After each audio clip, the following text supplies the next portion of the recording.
전 세계 데이터 센터의 80% 90%가 다 미국이에요. 그렇기 때문에 미국은 이거를 전략적인 기술로 만든다라는 거죠. 이걸 빨리 깨우친 게 TSMC. 그렇기 때문에 TSMC는 미국의 공장 짓는다고 하고 정확하게 거기에 딱 붙어 있는 거고. 그쪽.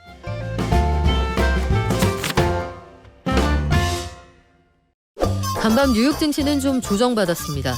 이번 주 들어서 슈퍼마이크로 컴퓨터의 회계 부정 사건 이후에 해당 주가 30% 넘게 폭락했고 엔비디아 끌어내렸고 메타와 MS가 실적 발표하면서 투자 확대한다고 했더니 주가가 영 시원치가 않네요. 투자는 성장의 밑거름일까요? 매몰 비용일까요? 앞으로 어떻게 투자하면 좋을지 유한타증권 유동원 글로벌 자산배분 본부장에게 들어보겠습니다. 안녕하세요. 안녕하십니까. 야, 본부장님 다음 주가 미국 네. 대선입니다. 네. 이거 드디어. 눈치 보면서 다들 숨죽이고 있는 것 같이 보이기도 하는데 네. 아니 일단 이번 주 M7 중에 5곳이 3분기 실적을 냈는데 네. 전체적으로 어떻게 보셨어요? 네. 제가 종목을 저희가 투자하는 건 얘기를 못하기 때문에 큰 그림으로 좀 얘기를 해볼게요. 매그니피센트 세븐이라고 얘기하죠. 빅테크 이런 종목들의 지금 실적이 쭉 나오고 있습니다. 전체적인 큰 흐름은 간단합니다. AI 관련된 쪽은 너무나 잘 되고 있고 그 이외 쪽은 조금 힘들고 이 정도로 생각하시면 될 것 같고요. 지금 앞으로의 이익 증가율이라든지 미래 가치를 생각했었을 때 AI 사이클이 이제 겨우 아마 지금 이제 성장기에 들어섰다 정도? 네. 초입기에서 이제 성장기로 넘어가는 숫자이기 때문에 그렇다면 메타라든지 여러 가지 종목들이 다 지금 투자를 많이 하고 있잖아요. 이게 비용으로서 나오긴 하지만 나중에는 아주 큰 수익으로서 연결이 될 거라고 저는 생각을 합니다. 그래서 이런 것들이 좀 상당히 좋은 기회가 되지 않을까라는 생각이 들고요. 지금 대선이 얼마 안 남았잖아요. 네. 보통 많은 분들께서 대선 지나고 나서 시장이 올라갈 줄 알았는데 그게 아니라 9월 달도 그렇고 10월 달도 그렇고 장이 좋았어요. 보통 쉬어가는데 그렇기 때문에 지금 보면은 이제 대선이 있던 말던 간에 지금 증시 환경은 굉장히 좋습니다. 반면에 이제 죄송합니다. 어저께 10월 마지막 날이죠. 큰 폭의 하락이 일어났던 이유는 너무 좀 많이 올라서 여기에 또 금리가 잘 안 떨어지고 있어서 그래서 밸류에이션 좀 부담감 때문에 조정이 있었다고 보여지고요. 그렇지만 장기적인 큰 그림을 놓고 보면 상당히 매력이 있는데요. 예를 들어서 지금 현재의 매그니피센트 세븐 빅테크 기업들의 PER이 30배면 나머지 기업들이 한 20배 정도 돼요. 그럼 한 1.5배 정도 됩니다. 네. 근데 중요한 거는 이익 증가율이 지금 빅테크 기업들은 21% 정도. 내년을 봤었을 때 그리고 나머지 기업들이 한 10%대 초반. 그러니까 생각해 보시면 그래도 여전히 2배란 말이죠.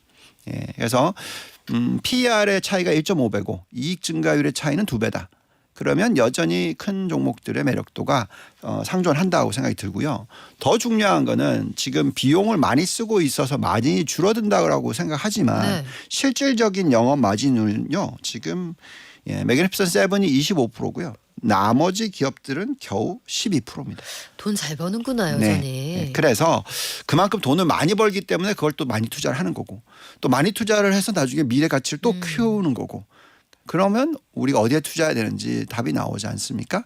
우리나라의 예를 들어서 반도체로 치면 HB 관련해서 투자가 많이 일어나고 수익을 많이 벌어들이는 쪽에 투자를 하셔야 되는 거겠죠. 2년이 지나도 그렇게 외국인들은 투자를 하죠. 똑같은 얘기입니다. 그렇군요. 근데 MS하고 메타는 실적 좋았는데 지금 말씀하신 그 부분 우리가 내년에도 그 설비 투자에 과감하게 돈을 쓰겠다고 했더니 아니 그거 수금 언제 해? 이런 의심들이 있어서 주가가 꽤 많이 빠졌습니다. 이게 시장이 좀 오버하는 건가요? 네, 상당히 많이 오버하는 거라고 저는 생각하고 있고요. 알았다 오바. 네. 지금 이렇게 보세요. 과거의 사이클을 생각해 보시면 인터넷 사이클이 들어와서 긴 사이클을 만들어냈던 게 약 10년짜리였거든요.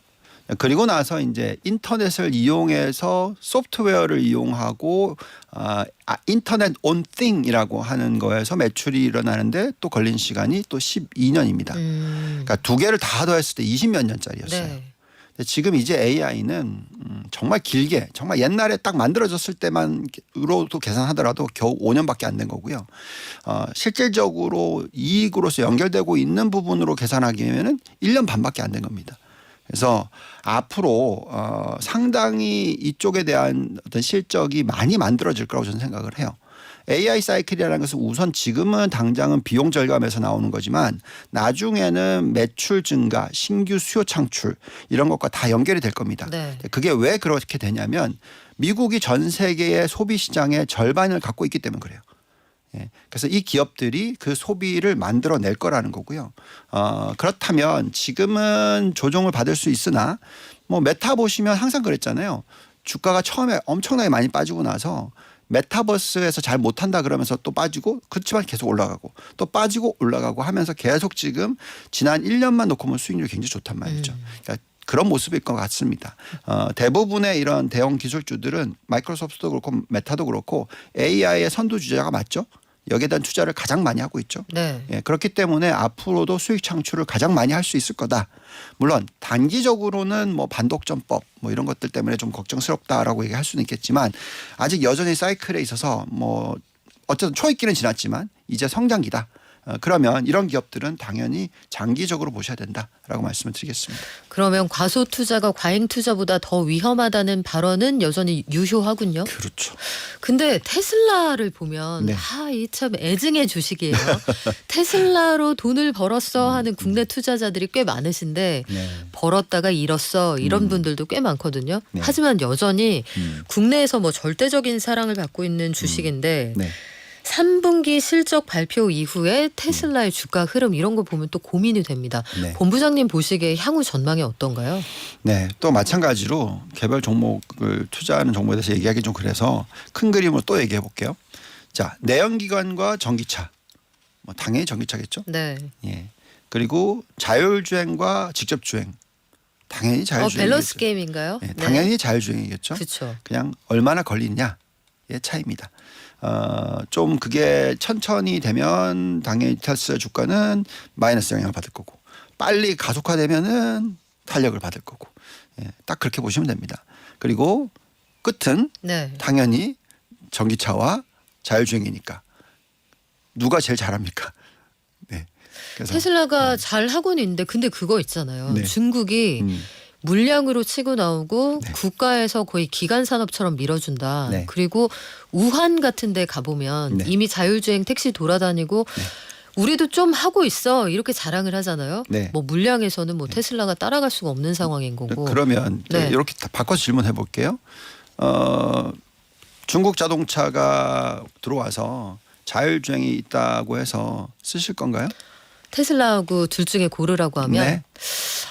저는 이렇게 문짝 디자인이 테슬라가 살짝 마음에 들더라고요. 네, 간단하게 얘기하면 신뢰 못합니다. 더 중요한 거는 자율주행이라는 것은 그만큼 연산 능력이 빨라야 돼요. 왜냐하면 바로바로 보고 바로바로 결정이 나야 되잖아요. 근데 미국이 철저하게 중국을 못하게 한 게 뭐냐면 그 연산 속도가 빠르지 못하게 만들어놨어요. 예, 지금 연산 속도의 차이가 12배입니다. 8년 전만 하더라도 똑같았는데 이제는 12배가 나요. 그래서 아무리 데이터를 집어넣어도 그 데이터의 연산 속도가 빠르지 않고서는 이걸 성공하기가 어려워요. 그래서 제가 판단하기에는 뭐 인구가 많고 데이터가 많기 때문에 그걸 가지고 막 돌리면은 더 잘할 수 있다? 글쎄요. 그거는 어렵다고 저는 봅니다. 가격 경쟁력은 어때요? 자, 가격 경쟁력 부분에 있어서는 또 이런 겁니다. 미국과 중국과의 경쟁에 있어서 중국이 지금 수출을 열심히 하죠. 그렇죠. 왜 그럴까요? 당연히 달러가 필요하거든요. 기축통화가 아니기 때문에. 그래서 테무 같은 기업이 나오는 거고 그리고 가격을 낮춰서 수출을 하죠. 달러가 필요하기 때문에. 근데 문제는 가격을 낮춰서 내놨었을 때는 이런 거죠. 우리가 처음에야 테무 좋다고 막 사지만 좀 지나고 나니까 그래? 가격이 싸면 뭐해 이렇게 되죠. 뭐 아주 좀 싸늘하게 얘기하면 예쁜 쓰레기 많이 모으면 뭐해 이렇게 그렇죠. 되죠. 네. 예, 그래서 지금 점점 더 그런 식으로 미국이 중국을 만들고 있단 말이죠. 여러 가지 정책적으로서. 그래서 저는 가장 두려운 것은 중국의 순수출이 마이너스로 가는데 그 마이너스가 지금 안 가고 있는 이유는 1대1로나 저소득층 국가한테 팔고 있기 때문에 가능해요. 네, 더 이상 그게 싼 게 비지떡이라는 얘기가 있잖아요. 더 이상 못 팔게 됐었을 때 중국은 급격하게 순수출이 마이너스로 갈 겁니다. 한계가 있다. 네. 그렇게 되면 정말 이 가격 경쟁력이란 것은 단기적으로 4살 깎아 먹히고 예. 결국은 가격을 깎아가지고 성장하는 기업은 없다. 그렇죠? 네. 수력 경쟁해가지고 망하는 길이지. 중요한 거는 품질을 높여야 되고 사람들이 브랜드 가치를 만들어 보게 하게끔 해야 되고 지금 그거를 하고 있는 도대체 중국 기업들이 누가 있냐? 네, 그게 답인 것 같은데요. 알겠습니다. 그런데 우리가 또 사랑하는 주식이 하나 있죠. 엔비디아. 절대로 죽지 않아서 좀비디아라는 별명이 있는 그 회사. 엔비디아는 실적이 이제 11월에 나올 텐데 실적이 좋을 건 알겠어요. 근데 항상 이제 엔비디아에게는 더 높은 기준을 제시를 하잖아요. 시장이. 너 얼마나 더 성장할 수 있는데 내년은 어떨 건데 이거 물어볼 텐데 앞으로 전망 어떻게 보십니까? 네. 또 자꾸 기업에 대해서 여쭤보시니까 답을 드리자면 네. 예. 그러니까 우리가 얘기하는 지금 이 AI 사이클. 네. 그죠? 이게 AI 사이클의 가장 선두주자. 그죠? AI 사이클에 대해서 베인앤컴퍼니가 뭐라고 얘기하냐면요. 연간 복리로서 성장 속도가 매년 올해 내년 내후년 2027년 계속해서 40에서 50% 복리라고 얘기를 합니다. 복리 40에서 50%요? 네. 3년 동안? 그렇죠. 와. 예. 그리고 그 이후는 그때 가서 보자. 또 다른 데서 얘기하는 걸 보고 있으면 어쨌든 미국이 1년의 GDP 성장률 요즘에 나온 게 2.8%잖아요. 이 중에서 고용 시장에서 나오는 거는 뭐 한 1%라고 치면 2% 정도가 AI 관련된 쪽에서 나오고 있다. 생산성이 높아져서. 네. 그러면 거기에 1등 회사다. 그럼 답이 나오지 않을까요? 예, 그러니까 앞으로 얼마나 성장할지 모릅니다. 그거를 자꾸 섣불리 얼마까지 성장할 거니까 지금 너무 비싸니까 이거는 아니고요.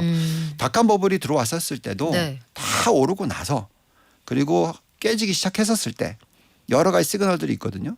그때 가서 빠지셔도 됩니다. 왜냐하면 그 전에 훨씬 많이 오를 거니까. 그 시그널을 줬다고 하는데 저희는 되게 나중에 지나야 알거든요. 그런 시그널은 어떻게 포착할 수 있어요? 언제 팔아야 되는지? 그건 제 비밀이죠. 농담입니다. 네, 좀 알려주세요. 네, 여러 가지 볼 수 있어요. 그러니까 얼마나 침투율이 생겼느냐, 얼마나 전 세계에 AI가 깔렸느냐, 적들이 얼마나 내 시장을 빼앗아 가느냐, 네, 뭐 그리고 등등. 그래서 얼마나 성장을 앞으로 더 할 수 있느냐를 보는 게 중요하겠죠. 근데 지금 벌써 말씀을 드렸잖아요. 2027년 말까지는 아직까지 50%씩 복리 성장률을 할 거다. 동의하시는 거고요. 그것보다 더 갈 수도 있습니다. 아, 그것보다 더 갈 수도 있다. 우리 유동환 본부장님은 확신을 가지고 계신데 이 모든 전제에 큰 변수가 될 수 있는 빅 이벤트가 다음 주에 있잖아요. 그렇죠. 미국 대선. 미국 대선 특집을 아마 준비하고 있는 회사들이 굉장히 많을 텐데 맞아요. 대선 결과에 따라서 이 빅테크 CEO들이 지금 일찌감치 트럼프 전 대통령에게 줄 섰다는 얘기도 있고 뭐 결과가 어떻게 나올지 모르겠습니다만 누가 되느냐에 따라서 시장이 굉장히 요동칠 수도 있는데 빅테크들 트럼프가 됐을 때와 해리스가 됐을 때 어떻게 향후의 사업 전망을 보고 계신가요? 네. 우선은 결론부터 내립시다. 무슨 얘기냐면 해리스가 당선이 되거나 트럼프가 당선이 되거나 궁극적인 끝은 여전히 미국이 AI 사이클에 있어서 또는 앞으로 미래의 성장에 있어서 1등 국가일 거다. 꽉 잡아 인공지능 이건 놓치지 않는다. 그럼 뭐 당연한 거. 대신에 해리스가 당선이 됐을 경우에는 우리나라나 뭐 대만이나 뭐 좀 다른 경쟁 국가가 아닌 우호적인 국가들이 숨은 좀 쉰다. 네. 근데 트럼프가 당선이 되면 그냥 미국만 잘 살게 하려고 할 거다. 우리 지금 힘들어요. 네, 그렇죠. 네. 그거의 차이입니다. 근데 이미 그러면은 이미 벌써 방향과 결과는 어느 정도 보인다면 얼마나 우리가 빨리 거기에 대응하느냐의 차이인 것뿐이에요. 트럼프가 당선이 된다고 생각한다면 우리는 지금 당장이라도 네. 정말 열심히 트럼프 쪽에 가서 네. 뭔가를 해야 되겠죠. 소통을 해야죠. 네, 해야죠. 아, 마침 트럼프 전 대통령하고 우리 본부장님 와튼스쿨 동문 아닙니까? 좀 도와주세요. 네. 뭐 제가 뭘 하겠습니까? 네. 저는 국민들이 미국 투자를 잘할 수 있게끔 도와주는 일을 하고 있는 거고요. 부를 지켜낼 수 있게끔 도와드리려는 일을 하는 거고요. 정치인들이 그런 건 해야죠. 네. 근데 뭐 제가 거기에 대해서 뭐라고 할 수는 없을 것 같고 네. 근데 이제 한 가지 다행스럽다고 또 얘기하는 거는 만약에 해리스가 당선이 됐을 경우에는 해리스는 민주당의 입장에서는 국민들이 전체적으로 좀 많은 국민들을 먹여 살리고 싶어 하고 또 다른 우호 국가들과의 어떤 관계를 좀 돈독하게 하려고 하는 그런 게 있어요. 그렇다 보니까 이제 뭐 법인세를 좀 높이고 좀 이제 천천히 네. 가는 방향을 체크하는 거고요. 트럼프가 원하는 거는 바로 관세 때리고 네. 그리고 법인세는 낮추고 그러면 이제 완전 미국 기업들 위주로 가는 거거든요. 미국 기업은 논하네요. 네. 그러면. 그래서 이익의 변화도 큰 차이가 많이 납니다. 그래서 주가는 트럼프가 당선이 된 것과 해리스가 당선이 된 것의 미국 주가의 차이가 클 겁니다. 트럼프가 되면 훨씬 더 빠르게 올라간다. 네. 그리고 미국만 올라가고 다른 국가도 못 오르고. 반대로 네. 해리스가 당선이 되면 같이 좀 천천히라도 올라간다. 네. 그럼 내심 우리 입장에서는 응원하고 싶은 후보가 있지만 실질적으로 지금 판세는 약간 트럼프 전 대통령 쪽으로 기울어 있는 것도 같거든요. 그렇죠. 예단하기는 어렵지만. 네. 그게 이제 키 포인트인 거죠. 이미 그걸 생각하고 있다면 우리도 정신 바짝 차리고 AI 사이클을 쫓아간다고 목숨 걸어야죠. 목숨 걸어야 되는데 우리나라도 사실 예전에는 삼성은 기술의 삼성이었고 네. AI 플랫폼 이런 얘기할 때 우리 되게 많아. 열 손가락에 이 모자랄 정도야. 뭐 네이버도 있고 누구도 있고 이렇게 했었는데 선수단에 불펜이 비었어요 지금. 맞아요. 이렇게 생각합시다. 네. 우리가 운이 좋았어요. 무슨 말씀을 드리는 거냐면 1995년에서 2000년 인터넷 사이클이 들어올 때는요. 네. 인터넷의 그 기술 발전 속도가 penetration ratio라고 합니다. 그래서 인터넷을 침투율이 우리나라가 미국보다 더 빨랐어요. 왜 빨랐냐면 네. 우리가 땅 사이즈가 작잖아요. 그러니까 인프라 까는데 돈이 덜 들어요. 그리고 우리 그때 왜 국가적인 차원에서 네. IMF 이후에 산업을 좀 살려보자 이것도 그렇죠. 있었죠. 네. 그렇기 때문에 기본적으로 엄청나게 인터넷에 예민했었고 이것을 잘 살렸고 그래서 엄청난 발전이 생긴 거죠. 근데 이제 문제는 현재 시점에서 중국도 그렇고 이 어려움이 이 인프라가 전부 다 미국에 깔리고 있단 말이죠. 왜냐하면 데이터 센터가 그게 인프라거든요. 그렇죠. 네, 전 세계 데이터 센터의 80% 90%가 다 미국이에요. 그렇기 때문에 미국은 이거를 전략적인 기술로 만든다라는 거죠. 자, 이걸 빨리 깨우친 게 TSMC. 그렇기 때문에 TSMC는 미국의 공장 짓는다고 하고 정확하게 네. 거기에 딱 붙어 있는 거고 그쪽의 정치인들은 우리는 미국이지 중국이 아니다라고 했고. 우리도 삼성 하이닉스가 미국에 투자한 금액만 66조 원이 넘어요. 네. 우리는 안 돼요? 아니요. 그러니까 우리도 되죠. 되는데 안타깝게도 어쨌든 제가 볼 때는 우리가 아주 큰 위기이기 때문에 망한데 이게 아니라 좀 더 적극적으로 해야 된다. 그렇죠. 지금 보시면 대만이 우리나라의 인구 사이즈나 GDP의 규모의 사이즈가 절반이었단 말이죠. 그러니까요. 근데 지금 시가총액이 절반이 아니에요 이제는.